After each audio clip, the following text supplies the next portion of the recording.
Azken aldian bizi izan ditugun aldaketa eta erronken ostean, orain beste bidaia bat egingo dugu. Hurbilagoa eta egunerokoagoa. Gure gizartearen pultsuaren parte dena. Lagunaroko banaketa prestazioak.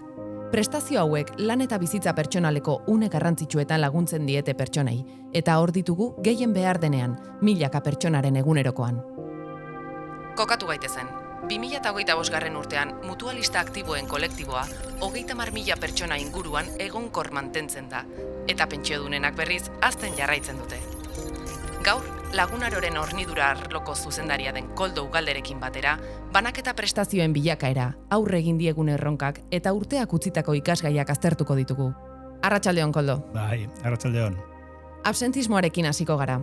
Eztabaida sozialean eta hedabideetan behin da berriz agertzen den gaiarekin. Lagunaroren ikuspegitik nola deskribatuko zenuke prestazio horrek 2025ean izan duen bilakaera, eta datu hutsetatik haratago, ze alderdi nabarmenduko zenituzke? Bueno, Lagunaron ere asentismo tasa oso altuetan mantentzen gara, bai egie da 2025ean hobetu egin dugula, aurreko urtearekiko 1,8ko murrizketa lortuz, albiste oso ona da, baina kontuen hartu bida kooperatiban arteko diferentziak oso handiak direzela. Gaur egunean daukauz kooperatibak 1,2an dauzenak eta beste batzuk 1,11 egetan dira. Orduen, asentismoan gizarte mailan goranzko joera dago, gero eta baja gehiago eta gainera luzeagoak. Eta horraz aparte, osakidetza eta gizarte segurantzaren egoera ez dau bat ere laguntzen. Honen ondorioz, Lagunarotik kooperatibekin koordinatuta kudeaketa eredu proaktiboa mantendu eta indartu behar dugu, eta horren ondorioz, baja guztien jarraipena eta koordinazioa eginez gure mutualistei euren errekuperazio prozesuetan lagunduz. Nola nahi ere kontziente izan behar gara asentismoaren kudeaketan guztion erantzukizuna beharrezkoa dela. Eta hor guztiona esaten dugunien da mutualista, Lagunaro, kooperatiba eta gizarte segurantzaa bera. Gainera kontuen hartu behar da asentismoen ondorioak guztioi eragiten digutela, bai lehiakortasunean, produktibitatean, kalitatean eta azkenengoz kooperatiben emaitzetan. Orduen, hau da noi ikusita argi dagoena da asentismoen inguruan erronka handia daukagula etorkizunera begire.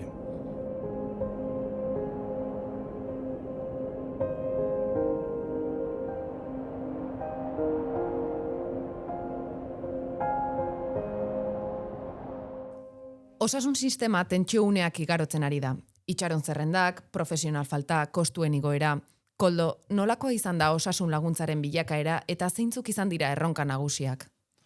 Bai, kasuntan kontuen hartu behar da osasun laguntza sektore publikoaren osagarria dela eta azkenengo urtietan ikusten ari gaizena da gero eta gehiago erabiltzen dela Lagunaroko prestazioa.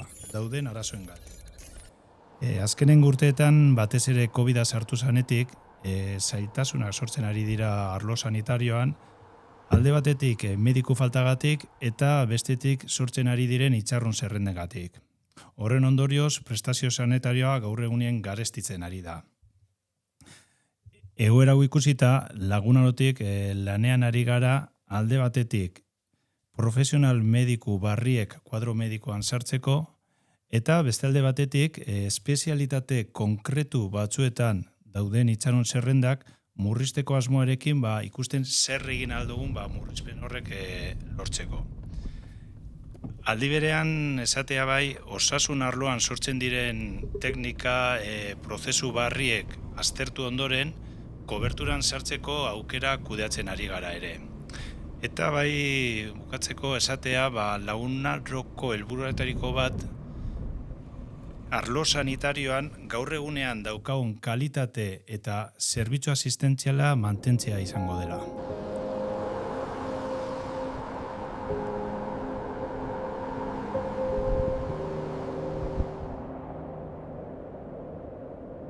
Enplegu laguntzarekin amaituko dugu gure ibilbidea. Prestazio honek lotura estua du ziklo ekonomikoekin eta kooperatiba eta sektore batzuek izan ditzaketen zailtasunekin. Koldo, ze balantze egingo zenuke prestazioari buruz, eta 2025ean egin den gestiotik, ze alderdi nabarmenduko zenuke? Enplegu laguntzan urte positiboa izen da, batez ere behin betiko birkokapenen bidez lortutako irtenbidengatik, horren ondorioz eszenteen kopurua 410 murriztea lortu da, 159 behin betiko soluzioekin. Gero horri lotuta albiste bat azpimarratzekoa da, eszente gehienak birkokatute egon direla urte osoan zehar, eta hori eskertu behar diogu kooperatiba gehienen solidaritatea, implikazioa eta eskuzabaltasunari. Gero 2026 begire, alde batetik, helburuak izango litzateke ez. Langabezi estrukturalean dauden pertsonendako irtenbide bat aurkitzea, eta beste alde batetik, jakinda langabezi koiunturalean kooperatiba barriek sartuko direzela eta horren ondorioz birkokapenak egin beharko direzela, kooperatiba guztien lankidentza beharrezkoa izango dela birkokapen guzti horiek kudeatzeko urtean zehar. Eta proiektuetara begire oso garrantzitsua dan proiektu bat enplegu laguntzaren hausnarketaren emaitzak aztertzea izango da, eta horren ondorioz ikustea ea etorkizuna begire zozer hobetu, aldatu ero egokitu behar dugun.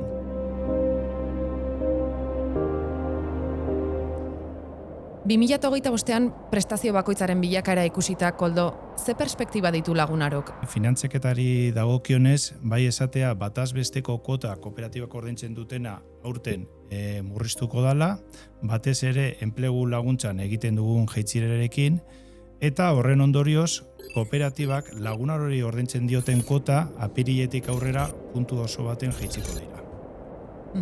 Ulertzen dut, oreka eta planifikazio ariketa bat azkenean. Errepaso honekin egokitu beharrak eta lankidetzak markatutako aldi bat isten dugu. Banak eta prestazioek Lagunaro ereduaren funtsezko pieza izaten jarraitzen dute, pertsonei lagunduz une garrantzitsuenetan, eta ingurune aldakor batera egokituta. Eskerrik asko, Koldo, gurekin izateagatik, eta 2025 utzitako ikasgaiak eta gaur egungo egoera zein etorkizuneko erronkak hobeto ulertzen laguntzeagatik. Eskerrik asko, Selvi.